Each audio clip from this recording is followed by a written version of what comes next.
सध्या रासायनिक खताचा वापर करून पिकवलेल्या शेतमालाला बाजारात चांगली मागणी आहे, परंतु या रासायनिक खतांचे दुष्परिणाम आधीच माहिती असल्यानं सोलापूरच्या भीमराव सुतार यांनी विषमुक्त कलिंगडाची लागवड केली आहे। त्यांनी सेंद्रिय खताचा वापर करून ही लागवड केली।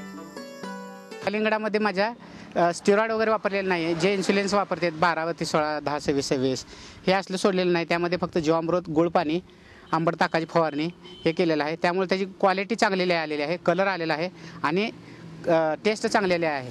आणि ते ग्राहकांना आता सध्या मागणी झिरो बजेटच्या पिकांची आहे।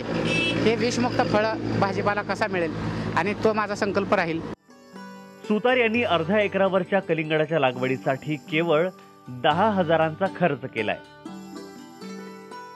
सेंद्रिय खताच्या वापरामुळे फळाचा दर्जा उत्तम असल्यानं यातून त्यांना लाखोंचा नफा मिळालाय।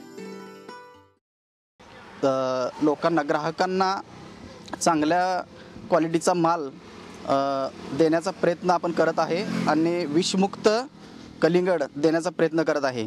रासायनिक खत न वापरता सेंद्रिय खतांनी शेती करून चांगल्या पद्धतीचं आपण कलिंगड बाजारामध्ये आणत आहोत आणि ग्राहकांच्या शरीराची काळजी घेत आहोत। बाजारभावापेक्षाही कमी दरात ही रसभरीत फळं मिळत असल्यानं ग्राहक खुश आहेत, तर केलेल्या कष्टाची फळप्राप्ती लाखोंच्या घरात असल्यानं भीमराव सुतार सुद्धा समाधानी आहेत। वसीम अत्तर, जय महाराष्ट्र, सोलापूर।